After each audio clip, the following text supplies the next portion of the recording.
There's something incredibly disturbing about a place built for joy, left to rot in silence. The bright colors fade, the laughter disappears, and all that's left is rust, wind, and the unsettling feeling that something is still there. Prepare yourself, because once you hear what happened in these parks, you will never look at roller coasters the same way again. Pripyat Amusement Park in Ukraine. Now, if there is one abandoned amusement park that feels like the world pressed pause right before disaster, it's the one in Pripyat. Now, the infamous Ferris wheel was supposed to be open for the very first time the day after the Chernobyl nuclear explosion. But the city was evacuated in a panic, and the rides never had a chance to spin. Today, the entire park stands exactly as it was left. Ferris wheel cabins frozen in midair, bumper cars still parked as if waiting for the next round, rust eating through everything. But the weird part isn't what you see, it's what you feel. Visitors describe an atmosphere that is unnervingly heavy. Sound doesn't travel normally here, almost like the air itself is thick. Some people report the distant sound of creaking metal when the Ferris wheel moves slightly in the wind. Others claim they've heard faint echoes that resemble children laughing, even though the city has been empty for almost 4 decades. Radiation monitors sometimes spike unexpectedly near the rides. Some explorers have sworn they saw a figure standing behind one of the bumper cars, or movement in the windows of nearby abandoned buildings, only for it to vanish the moment they tried to look directly at it. The park is more than abandoned. It feels like a memorial frozen in time, a place suspended in its final moment. Spree Park in Berlin, Germany. The Ferris wheel at Berlin's abandoned Spree Park doesn't just stand abandoned, it moves. When the wind is strong enough, the entire wheel slowly turns on its own, creaking loudly through the forest that's grown up around it. And that sound, that's exactly what draws ghost hunters and explorers from around the world. Spree Park opened in 1969 and was once packed with families, rides, food stands, even elaborate themed sections. After the Berlin Wall fell, things changed fast. The park hit financial trouble, went bankrupt, and even shut down. But the strange part came after. The former owner, in desperation, used old amusement rides to smuggle narcotics across borders. Yes, actual amusement rides stuffed with illegal cargo. That bizarre criminal twist added a very dark lore to an already eerie place. After the park closed, nature took over aggressively. Roller coaster tracks are now tangled in vines, paddle boats sit half buried in swampy water, and animatronic dinosaurs lie collapsed like ancient fossils. Explorers often describe hearing footsteps behind them or feeling watched from inside broken ride buildings. Some even claim to hear faint carnival music at night. Music the park hasn't played in decades, so Spree Park doesn't feel empty. It feels alert. Lake Shawnee Amusement Park in West Virginia. Now, before Lake Shawnee was an amusement park, the land was the site of a violent clash between settlers and the Shawnee tribe, a conflict that left several children deceased. When the park was built decades later, tragedy struck all over again. The people began wondering if the land itself was just cursed. From the 1920s to the 1960s, Lake Shawnee was a buzzing local attraction, but the demises didn't stop. A little girl in a pink dress passed away on the swing ride after a truck backed into it while she was still riding. 2 more children actually drowned in the park's swimming area. After multiple tragedies, the park shut down and people started asking questions. Today, the swing still stands and the Ferris wheel still towers above the trees, but the energy around them, completely unexplainable. Ghost hunters and investigators have called Lake Shawnee one of the most active paranormal sites in America. People report seeing a little girl in a pink dress near the swings. Some have captured EVPs of children laughing or crying. Others feel set in cold patches of air even in the middle of summer. And some explorers say they feel like they're being followed. Every ride seems to have a story. Every inch of ground feels haunted by history and heartbreak. Holy Land, USA in Connecticut. Now, this one isn't your typical amusement park. Holy Land, USA was a massive biblical themed attraction built in the 1950s, complete with miniature cities, altars, statues, and recreations of stories from the Bible. It once drew crowds of over 40,000 people a year. But when the creator passed away in the 1980s, the park was left to rot. What once felt holy now feels unsettling in a way that's kind of hard to describe. Miniature stone villages lie crumbling under overgrown, vines. Statues of angels and prophets stand cracked, decayed, and leaning at unnatural angles. I mean, the giant cross overlooking the property casts a very long shadow across pathways no one has walked in decades. Locals say the place becomes becomes, terrifying at night. Explorers have reported hearing footsteps on gravel when no one is there. Some claim to have heard whispering near broken down altars. A few describe the feeling of being watched constantly, especially when walking through the miniature Jerusalem ruins. The energy isn't chaotic like other parks, it's quiet, but very heavy. It feels like something sacred was disturbed, and whatever is left behind doesn't want company at all. An assassination occurred on the grounds in 2010, deepening the park's unsettling reputation. Some believe the land absorbed the violence and that it kind of stirred something dark. Oakpo Land in South Korea. Oakpo Land is the kind of urban legend that turned out to be real, and what happened there is the stuff of nightmares. In the 1990s, Oakpo Land was a very colorful, family-friendly amusement park, but one ride became infamous, a duck-shaped roller coaster. Rumor says a young girl passed away after a cart derailed. Whether the exact details were covered up or distorted over time, the fact remains several accidents happened, and one of them involved a child. Instead of shutting the ride permanently, the park reportedly kept operating. That decision turned Oakpo Land into a cautionary tale, and a very haunting one. When the park finally closed in 1999, workers simply just walked away. They didn't pack up rides, they didn't store equipment, they didn't even remove the derailed cart where the accident happened. Everything was just left exactly as it was, frozen in a moment of terror. Explorers who visited before it was demolished described eerie children's laughter echoing through the empty park. Some claimed the duck ride still made squeaking noises at random times, and others felt watched by something they just could not explain. Even though the park was eventually torn down, the legend of Oakpo Land refuses to pass on. People say the spirits of the children who lost their lives there still remain, and that the land itself carries the memory of tragedy. So these abandoned amusement parks aren't just rotting tourist destinations, they're time capsules of tragedy, sorrow, and unresolved stories. When we see a Ferris wheel frozen in place, or a rusting roller coaster, or swings rocking in the wind with no one near them, it becomes impossible not to feel something watching. These parks remind us that the line between joy and horror is razor thin. A place to design, or was designed to create laughter, can just as easily trap it, echo it, twist it into something very unsettling. And even though these parks are empty, they never truly feel alone. Next up is Joyland Amusement Park, which was anything but joyful. This one opened in 1942 in Wichita, Kansas. Originally, it was a pretty limited setup. There were just a few rides, but it expanded over the years to include bumper cars, carnival games, a haunted house, and the park hosted outdoor concerts and festivals too. For a while,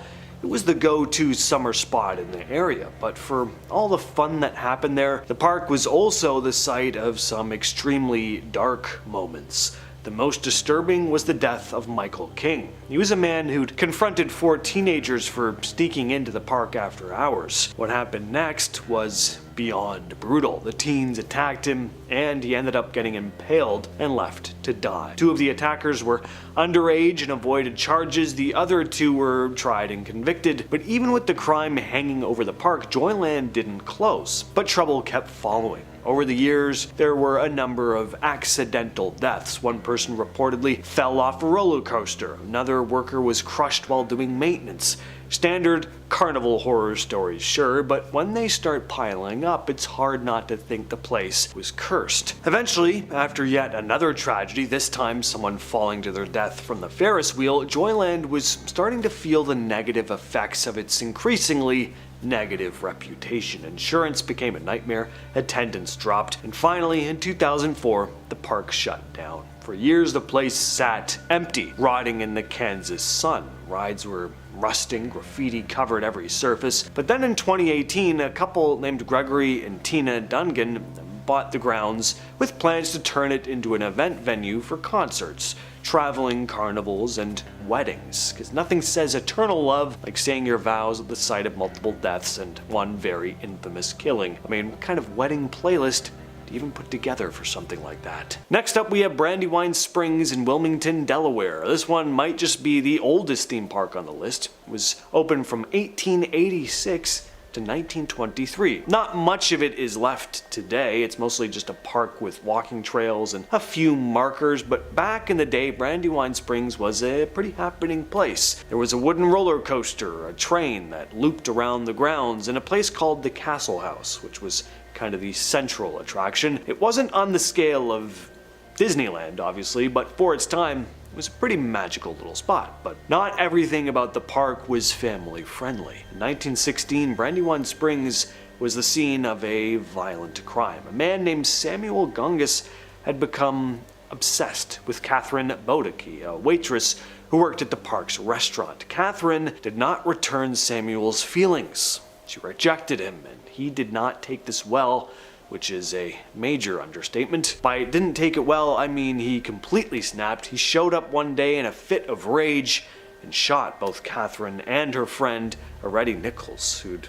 had the bad luck of being in the wrong place at the wrong time. But Gungus wasn't done. He tried to burn the whole park down. He set fire to the restaurant, the photo gallery, the nearby concession stands. It was a full-on arson spree. That day definitely marked a turning point, but the park limped along for a few more years. Eventually, though, it closed for good in 1923. Now it's just this quiet, wooded area where people jog and walk their dogs, but some say they've seen things there, shadowy figures in the early morning fog, and supposedly the area near where the old restaurant was always feels colder than the rest of the park. There used to be a theme park called Holy Land USA in Waterbury, Connecticut. It was abandoned for a while, having closed in 1984, but in 2014 it actually reopened, and it's now open to the public during daylight hours. For a while, though, it was just a decaying skeleton. It was originally built as a religious theme park in the 60s. There were miniature versions of famous biblical landmarks like a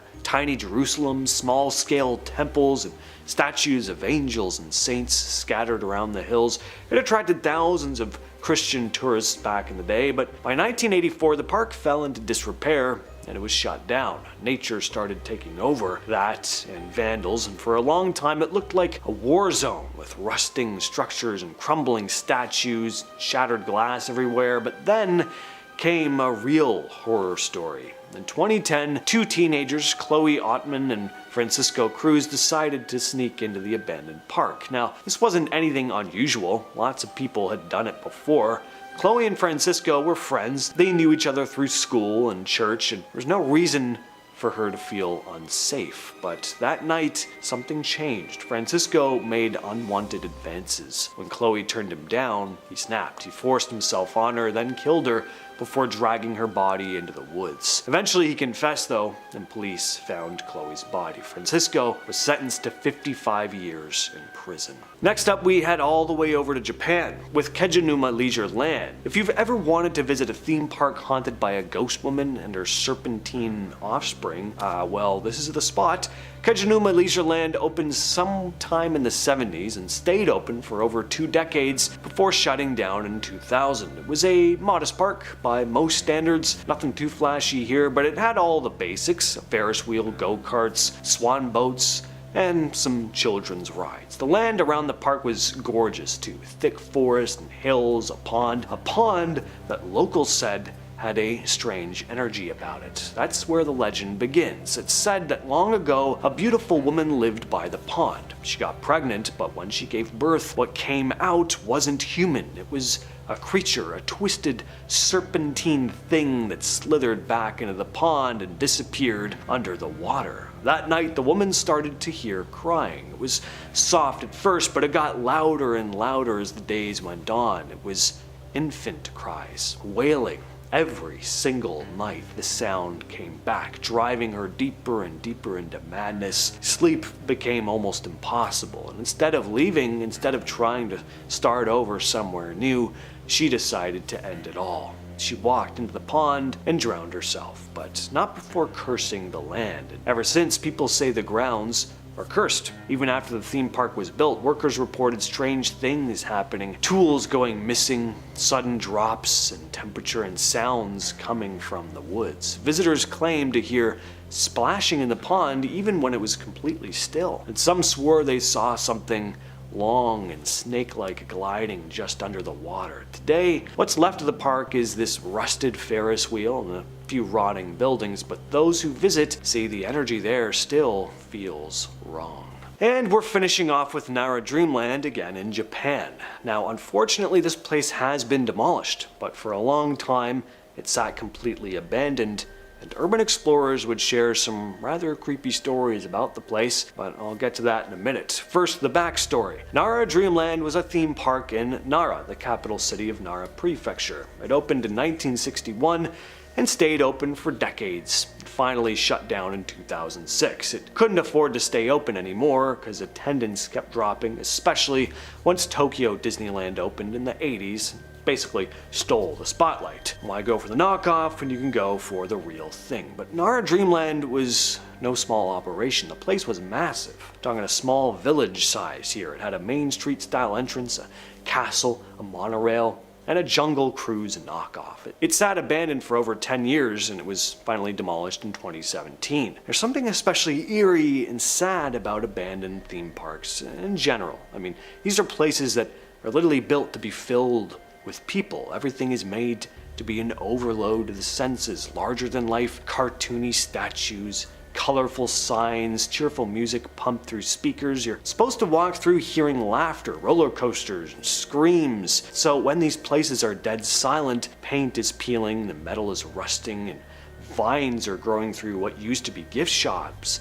It's eerie to say the least, and it doesn't help that urban explorers would claim to hear strange sounds near the park's old boat ride. Some said they heard splashing, even though the water had long since dried up. Others said they'd see shadowy figures ducking behind buildings or moving just out of frame in their photos. One explorer even swore they saw the silhouette of a person standing perfectly still at the top of the rusted roller coaster, only for it to vanish when they looked again. Lake Shawnee Amusement Park, this is the playground of doom. A little girl in a bright pink dress was riding her favorite attraction, the simple spinning, swing set. When tragedy struck, she was laughing one moment, and the next she was crushed by a delivery truck that backed into the ride while it was still in motion. Witnesses claimed her body flew several feet before collapsing to the ground. She was only one of at least 6 people who passed away at Lake Shawnee Amusement Park in Princeton, West Virginia, a place so cursed that locals now call it the Playground of Doom. But here's the chilling part. This land was doomed long before the rides were even built. In the late 1700s, it was the site of a very bad annihilation where a Native American tribe basically unalived a settler family for stealing their land. Now, later excavations uncovered over a dozen skeletal remains, many of them children, buried beneath the soil where the Ferris wheel and swings once stood. The park opened in the 1920s, run by an entrepreneur named Conley Snidow, but tragedy followed it like a shadow. A boy actually drowned in the swimming pool, another was impaled on a rusty piece of equipment, and a young man was electrocuted. Now, locals whispered that land itself was indeed cursed, and by the 1960s, the passings and lawsuits forced the park to shut down. Today, the Ferris wheel sits rusted, swings still creak in the wind, and paranormal investigators claim to actually hear children laughing at night when no one is actually around. Visitors say the little girl in the park dress is still kind of appears near the swing set where she passed away, smiling at first before vanishing into thin air. Six Flags New Orleans. Now, this is the park that drowned in silence. Imagine a massive amusement park frozen in time where roller coasters kind of stand motionless, game booths still display faded stuffed animals, and ticket stubs litter the ground as if guests left mid-ride. Now, that's Six Flags New Orleans, a theme park that was destroyed overnight when Hurricane Katrina struck in August of 2005. At first glance, it looks like a typical abandoned park, but what makes it dark is the horror of what happened in and around it during those floodwaters. The storm surge left the entire park submerged in over 20 feet of toxic water for weeks. Witnesses claimed to see bodies floating near the submerged roller coasters. Rescue workers reported very eerie screams echoing from the flooded parking lot as families were trapped in their cars, swept away in the chaos. Now, the park itself never reopened. Rides kind of just rusted in place. Looters tagged graffiti across decaying walls, and all the animatronics animatronics rotted from mold. Now, what's even more chilling though is that this wasteland has become a hotbed for urban explorers who claim to encounter shadowy figures walking through the flood-scarred remains. Now, some insist the park acts like a graveyard for the hundreds who drowned in the surrounding neighborhoods.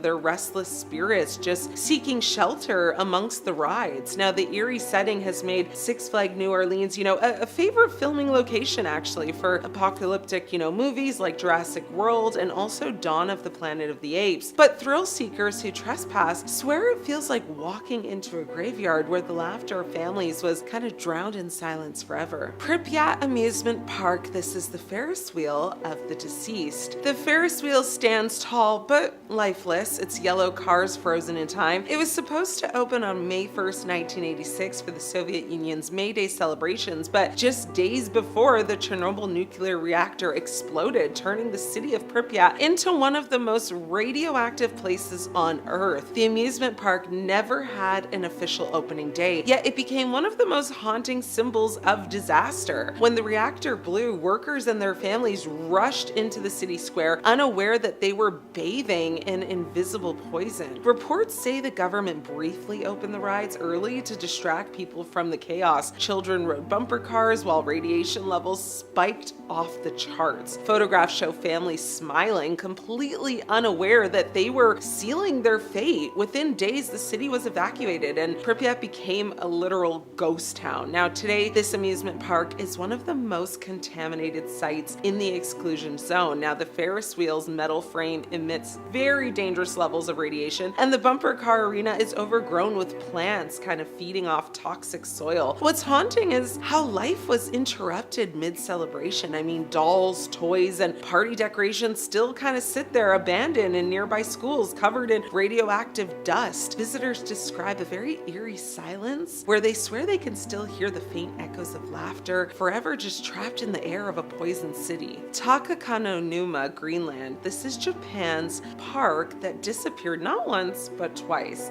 Now, deep in the misty mountains of Fukushima, Japan, sits this amusement park, a theme park so cursed it was abandoned not once, but like I mentioned, twice. And the creepiest part, well, officially it doesn't even exist on maps anymore. Like, you won't be able to find it. The park first opened in 1973, but within just 2 years, it abruptly closed. Locals whispered about mysterious, passings on the rides, including a girl whose safety harness actually failed mid-loop on a roller coaster, sending her flying to her doom in front of horrified families. Now, the official explanation for the closure was just poor attendance. Nobody really wanted to show up, but eyewitnesses insist it was because of an alarming number of accidents. For some strange reason, the park actually reopened in the mid-1980s with, all brand new attractions. Yet again, it just didn't last. Within a few years, it was shut down permanently, swallowed by the surrounding forest. Now, the roller coasters sit half hidden under moss and vines, and the Ferris wheel kind of emerges like a skeleton through the mist. Urban explorers who managed to find the park describe a very overwhelming sense of dread. Cameras kind of malfunction when they're there, mist,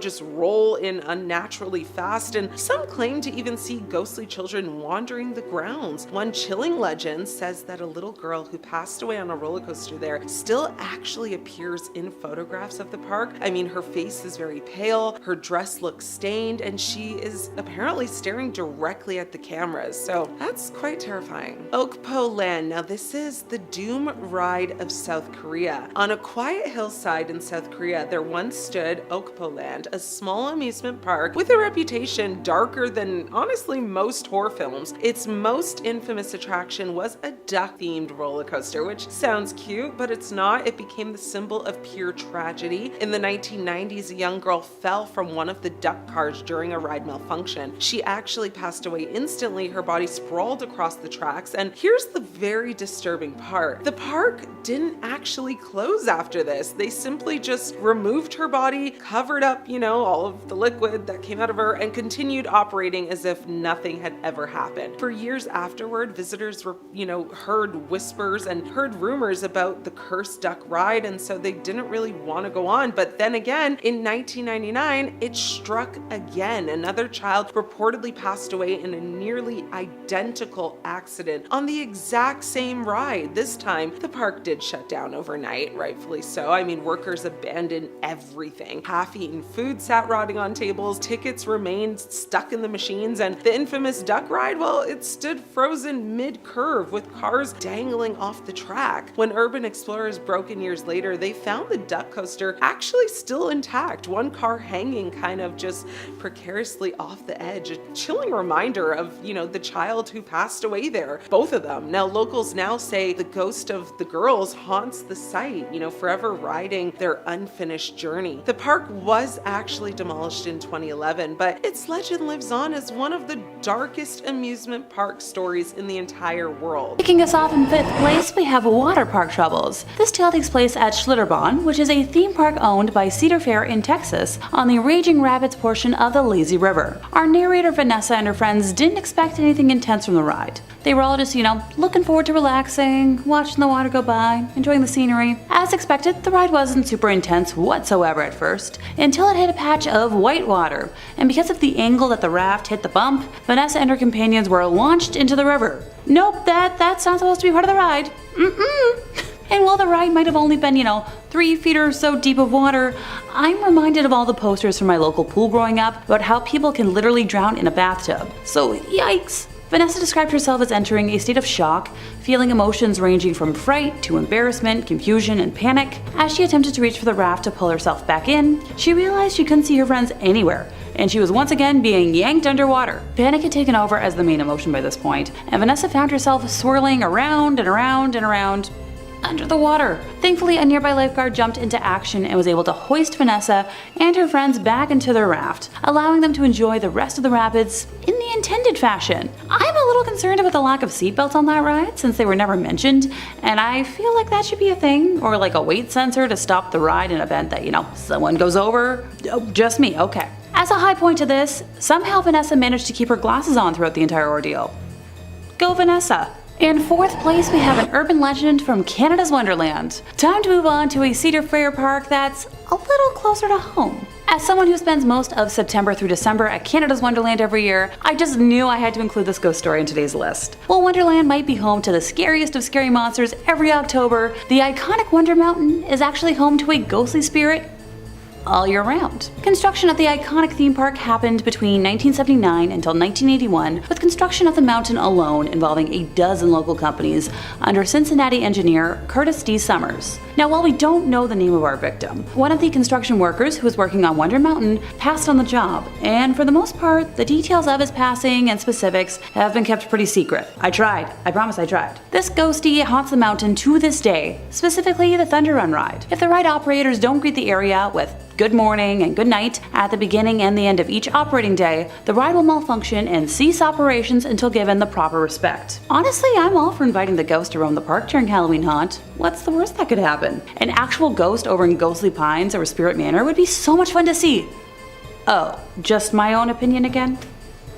Of course. In 3rd place, we have the Warner Brothers Jungle Habitat. Originally opening on July 19th of 1972, this now abandoned park closed its doors by 1976, which is a really bad timeline for a theme park that was technically never completed. The first time Jungle Habitat made headlines was only months after it first opened for business, when an Israeli tourist named Abraham Levy was riding through the safari in a taxicab and decided to roll down the window to get a better look at some of the animals roaming around. 2 lions attacked the car and mauled the 26-year-old tourist, causing lacerations to his face and shoulder. He took credit for the harm, citing his own foolishness, which helped to dodge, like a media onslaught. For the most part. By the end of the year, reports of animals escaping into the wilds of West Milford, which is where the park is located, were far too many in volume to be ignored. Besides the sightings of harmless animals like peacocks, there were numerous rumors spreading about dangerous animals such as a pack of wolves and a lion being sighted along local roads. Okay, look, I grew up in the land of moose, and I wouldn't want to see one of those on the side of the highway. I can't imagine seeing a lion on the side of one. These sentiments voiced way back in the day are identical to the rumors still running rampant today. Tales told by local residents who have, looked out into their backyards include wandering ostriches and a band of baboons running amok in the town's pharmacy. Guess they needed a prescription filled. Emus, baboons, and even wolves are just some of the uncaged critters which have been known to actually have escaped the park. I feel like I found the origins for the Night at the Museum franchise. On July 8th of 1974, a 68-year-old visitor from Long Island was grabbed by the trunk of a baby elephant, which then slammed her against a fence and bit her. The woman, her name's Elizabeth Ennis by the way, was later awarded $200,000 by a court. In an account in the New York Times, she claimed the elephant bit her on the right hand, and because of the trauma incurred by being slammed into the fence, she had persistent pain in her right side that prevented her from lifting heavy items. Her husband was awarded $5,000 for the loss of companionship. I'm just glad that's all that she went through. Goodness, elephants are pretty big. The animals also had a tendency to damage the cars that passed through. An e-museum for the park that exists online now says that the tigers like to bite and pop car tires, and monkeys like to rip antennas off the cars. Sounds like a lack of good animal training and boundaries to me, but I'm no animal expert. Right after the park closed in October of 1976, some of the animal carcasses were left outside. This pile grew until, 30 animal bodies, including that of an elephant, a bison, camel, and some zebras, were all left lying until April, when the ground had thawed enough to finally bury what was left of them. The 6 months that they were left exposed was a violation of state laws, which stated that any animal should be buried within 48 hours of its passing. Despite this violation, Warner Brothers were not sanctioned. Jungle habitat is gone now, but never forgotten. Reports of mysterious kangaroo sightings in remote corners of West Milford still turn up from time to time. Be careful, kangaroos hurt. In second place, we have the Joyland deaths. Located in Wichita, Kansas, Joyland once featured state-of-the-art rides and attractions, holding a reign of 55 years of fun and joy. Today, the once popular park is being reclaimed by nature, piece by piece by piece by piece. Joyland came into existence on June 12th of 1949. It was founded by Lester Ottaway and his sons, Herbert and Harold. Now, Herb had a passion for steam engines and race cars, and he refurbished both types of vehicles. By 1934, Herb Ottaway had refurbished a miniature steam locomotive and cars, and was traveling with them to county fairs in Kansas and Colorado. Joyland was originally opened to give Herb's refurbished locomotive a more permanent home. As the attraction became more popular, the Ottoways eventually added a number of different rides and games to the amusement park. Now, Lester Ottaway passed away in the mid-1950s, but his sons continued running Joyland until the early 1970s, when they decided to, retire. Joyland was then sold to Stanley and Margaret Nelson, who owned the park until it closed its doors in 2004. Joyland featured attractions such as a wooden roller coaster, my personal favorite kind of coaster, a wacky Shack Dark ride, a log jam, a sky coaster, bumper cars, the classic carousel, and of course, a Ferris wheel. Now, on April 6th of 2004, a 13-year-old girl was enjoying a Ferris wheel ride with her friends when the restraint bar holding them in came undone. The young girl fell more than 30 feet, suffering multiple head, arm, and leg injuries, and it's a miracle that she survived. The Ferris wheel was immediately closed, while both private and federal investigations looked into whether everything was, safe and up to code. The ride managed to, reopen eventually after these investigations were wrapped up, so okay, I wonder what to code means anymore. Another notable ride at Joyland was the wooden roller coaster that was known as the Nightmare. Although the roller coaster was a staple at the amusement park, it too saw its fair share of injuries. On May 25th of 1977, one rider stood up in one of these carts and fell.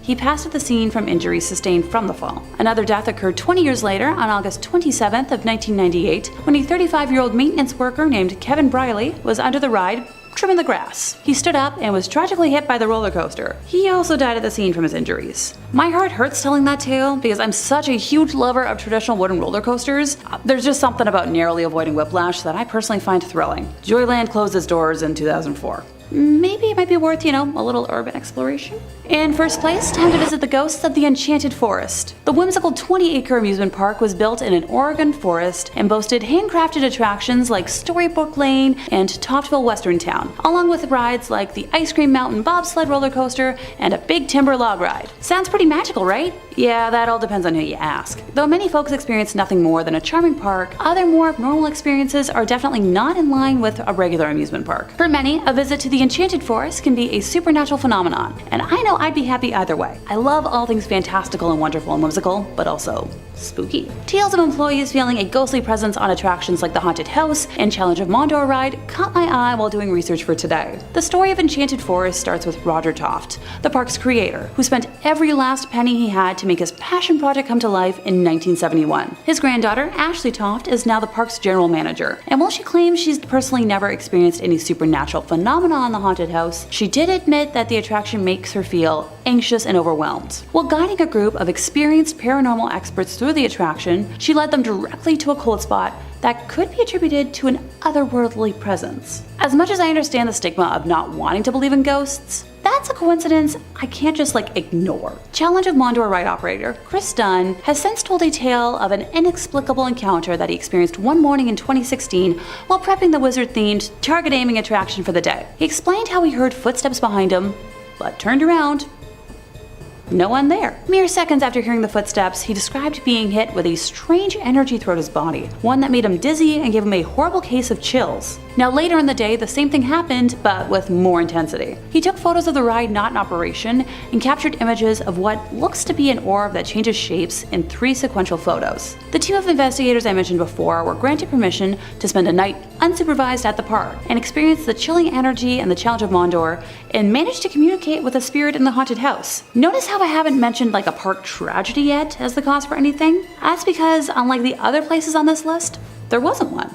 The haunted house was built during the original construction along with the rest of attractions, and Challenge of Mondor was constructed in 2006. Time to borrow that time machine I've been asking the powers that be for, and travel on back. In August of 1846, Oregon settlers and indigenous tribes of the Willamette Valley fought a terrible battle in present-day Salem, known as Battle Creek. The theory most people believe is that the energy could be the cause of the manifestation in the theme park, which was built in close proximity to the gruesome fight. You let me know what you think down in the comments. Number 5 on this list is Atlantis Marine Park. We are headed all the way down under for this one because Atlantis Marine Park is actually in Australia. AustralianNews.com writes, Atlantis Marine Park was initially a huge success with families from WA and beyond flocking to the park to watch the live dolphin shows, swim in the pools, ride pedal boats, and have their obligatory photo with King Neptune, a huge statue at the entrance to the park. However, in 1990, just 9 years after opening, Atlantis shut its doors. Western Australia's boom never eventuated, and the 1987 stock market crash put a halt to prosperity. Atlantis closed due to financial difficulty and was left abandoned. It has since been damaged by vandals and has become overgrown and derelict.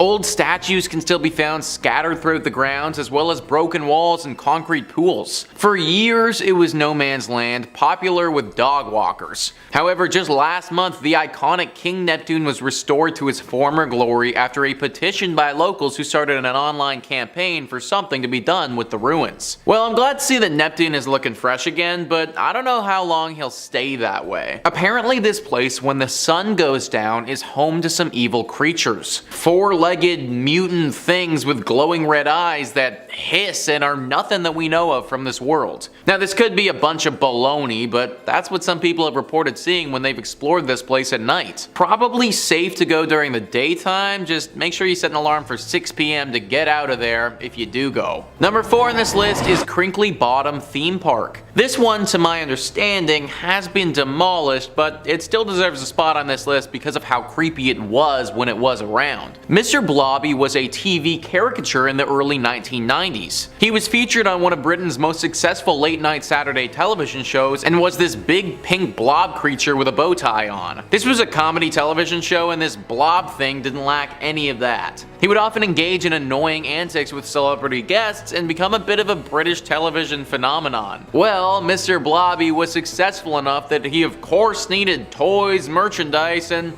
heck, while we're at it, let's give him his own amusement park. Sometimes what works well on TV doesn't always translate to a fun amusement park though.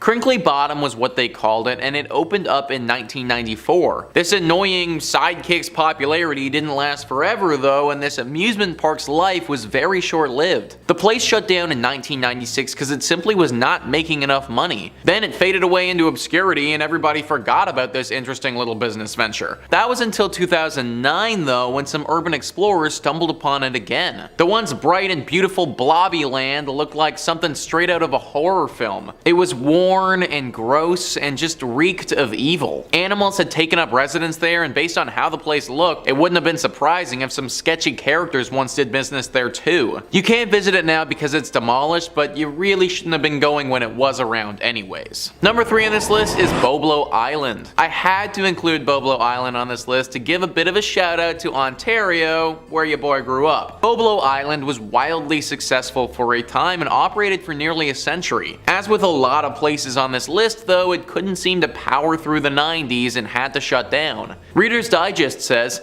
picture an 1898 Victorian amusement park, music from an organ grinder, women's skirts swishing around the dance hall, children's laughter echoing from various newfangled rides. That's what this theme park on Boys Blank Island, nicknamed Boblo, near Detroit on the Canadian side of the Detroit River, was to residents alike. Its doors were shut nearly 100 years later in 1993, and the area is now closed to the public. But you can boat or kayak by the remains, listening for the ghostly sounds of long past visitors. While you can't stay here overnight, you can rent these 8 haunted places on Airbnb. Being on an island really adds to the creepiness for me, I think. Like this place, from all the pictures I could find, it really looks totally detached from all other society. Basically meaning that whatever happens here, you are totally by yourself. Like there is a new set of rules for this island. There have been stories that something lurks here, a spirit or something dark. Be very careful if you ever go to Boblo Island. Number 2 on this list is Pripyat Amusement Park. Pripyat is a town that we've talked a lot about on this channel already. In fact, it was recently featured in a video where we looked at the top 5 mysterious towns that are completely abandoned. Pripyat is a ghost town in northern Ukraine and near the Ukrainian and Belarus border. It was named after the nearby river Pripyat and was founded in 1970. Right in the town is a small amusement park that once looked quite fun and had plans to grow into a big Ukrainian park that people might flock to. Those dreams were never realized though, and now it sits in complete and utter disarray. Those dreams were never realized because of the horrible accident that occurred in 1986. You see, the town of Pripyat was basically established to serve the Chernobyl nuclear power plant. When it was first built, it was a closed town basically only for the workers of this place, but it grew and grew as time went on, and at its height had a population of just under 50,000 people. I don't need to go into too much detail about the accident as a whole, because I imagine that you guys are all pretty aware. But basically, this was the worst accident of this nature in human history, and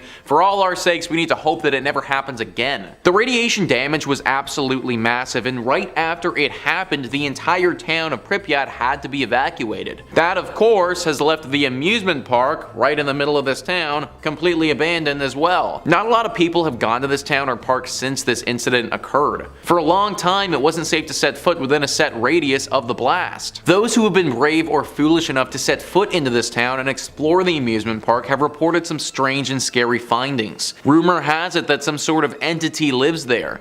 Something dark and evil calling this abandoned place home. A nasty and sinister entity that doesn't like to be disturbed. There have been talks of this being some type of shadow creature or potentially a beast, like a werewolf of sorts. Either way, the people who visit this place feel an overwhelming sense of dread when they're there. They also feel as if they're unwelcome, like they entered somebody's home who doesn't want them there. There are multiple reasons why this amusement park is abandoned, so I'd stay away if I was you. And finally, number 1 on this list is Six Flags. Now, I don't mean Six Flags as a chain or anything like that.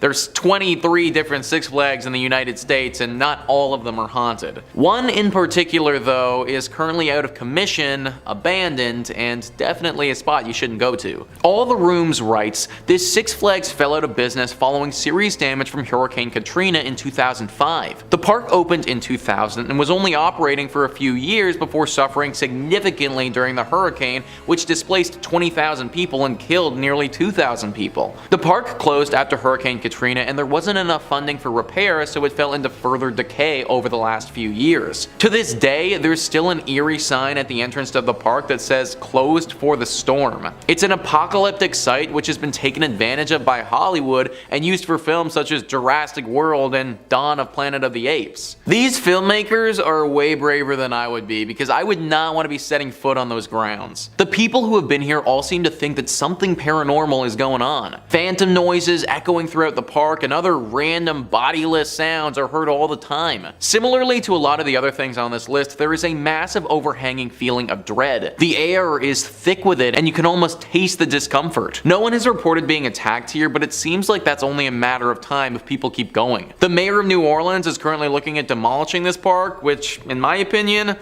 Probably for the best. Number 5, the Warner Brothers Jungle Habitat. Originally opening on July 19th of 1972, this park closed its doors by 1976, which is a really bad timeline for a theme park that was technically never completed. The first time Jungle Habitat made headlines was only months after it first opened for business, when an Israeli tourist named Abraham Levy was riding through the safari in a taxi cab and decided to roll down the window to get a better look at some of the animals roaming about. 2 lions attacked the car and mauled the 26-year-old tourist, causing lacerations to his face and shoulder. He took credit for the harm, citing his own foolishness, which helped to dodge a media onslaught. Well, for the most part. By the end of the year, reports of animals escaping into the wilds of West Milford were far too many in volume to be ignored. Besides sightings of harmless animals like peacocks, there were rumors spreading about dangerous animals such as a pack of wolves and a lion being sighted along local roads. These sentiments, voiced 28 years ago, are identical to the rumors still running rampant today.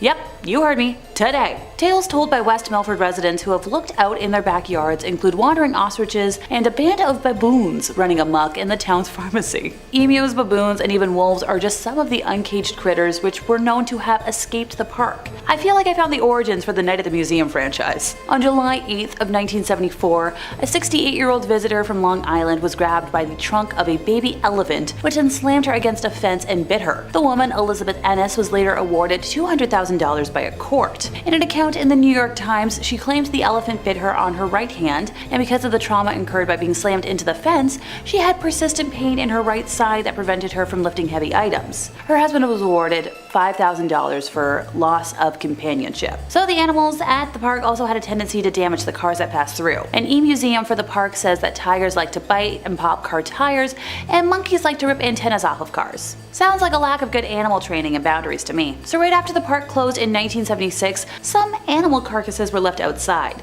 This pile grew until 30 animal bodies, including that of an elephant, a bison, a camel, some zebras, were all left lying until April, when the ground had thawed enough to finally bury what was left of the bodies. The 6 months that they were left exposed was a violation of state laws, which stated that any animal should be buried within 48 hours of its death. Despite this violation, Warner Brothers was not sanctioned. Jungle Habitat is gone now, but not forgotten. Reports of mysterious kangaroo sightings in remote corners of West Milford still turn up from time to time. Number 4, Under the Sea Gone Wrong. Disney's River Country was the first water park at Walt Disney World, and possibly the first themed water park ever. Look, as much as I love Disney World, and I'm mentally planning my next trip back, I'm here to call a spade a spade. Some consider River Country to be the first water park anywhere, but that depends on how you define a water park. Yes, River Country opened almost a year before Wet n Wild in Orlando, but there were public pools and lake parks with water slides and other aquatic play equipment long before River Country opened. So just as Disneyland had reinvented the amusement park 21 years earlier, River Country reinvented aquatic recreation. The water park's grand opening was on June 20th of 1976, and on Thursday, August 28th of 1980,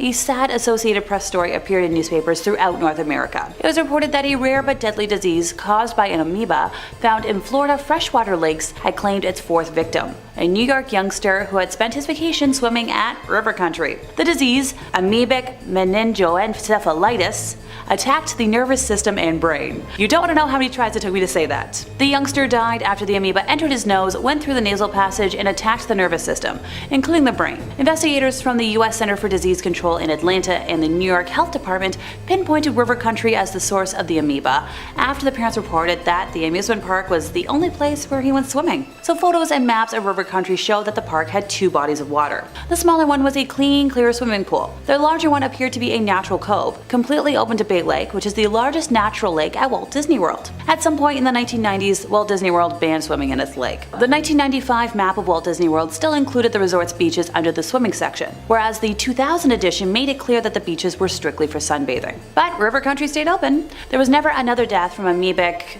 very long word that I'm not going to try and say again, linked to River Country. But there were 2 drownings, one in 1982 and the other in 1989. So River Country had its normal seasonal closing at the end of the 2001 season, but when the time came for it to reopen for the 2002 season, it didn't. River Country never reopened. Number 3, Joyland deaths.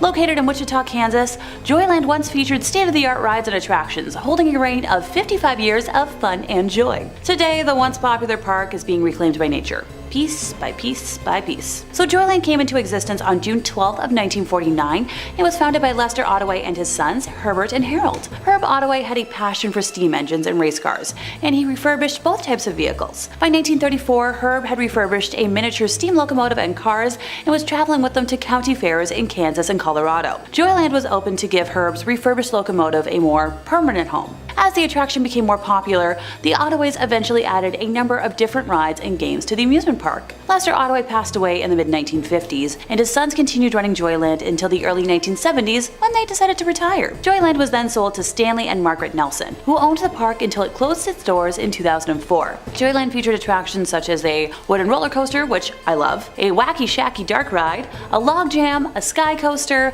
bumper cars, a carousel, and a Ferris wheel. On April 6th of 2004, a 13-year-old girl was enjoying a Ferris wheel ride with her friends when the restraint bar holding them in came undone. The young girl fell more than 30 feet, suffering multiple head, arm, and leg injuries. The Ferris wheel was immediately closed while both private and federal investigators looked into whether everything was safe and up to code. The ride was later reopened after these investigations were wrapped up.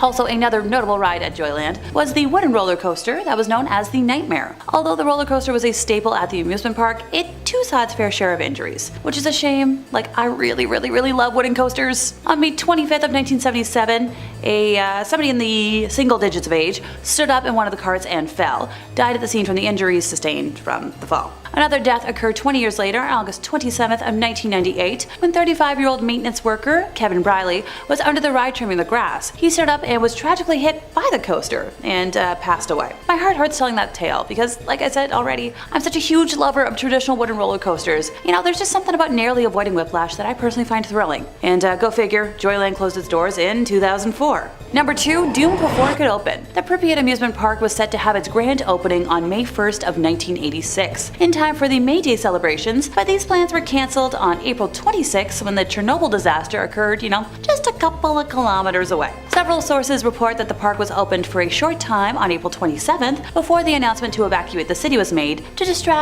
residents from the unfolding disaster nearby. Constructed under the Soviet Union as a park of culture and rest, typical of many large cities in the then Soviet Union, the amusement park's attractions were manufactured by the Yeskik-based firm Attraction, who were responsible for the construction of many of the amusement parks which remain to be seen around the former Soviet Union today in various states of repair. Located northwest to the Palace of Culture in the center of Pripyat, the park had 5 attractions. The iconic 26-meter Ferris wheel titled Circular Overview, Autodrome bumper cars, a paratrooper ride called Chamomile, Russian swing boats, and also a carnival Pew Pew game. Fun fact, the successor to the original company is still manufacturing the Ferris wheel, paratrooper, and bumper cars to the similar designs as of 2017. Radiation levels around the park kind of vary though. The liquidators washed radiation into the soil after the helicopters carrying radioactive materials used the grounds as a landing strip, so concrete areas are less radioactive. However, areas where moss has built up can emit levels amongst the highest levels of radiation in the whole of Pripyat. So the Ferris wheel actually made news in September of 2017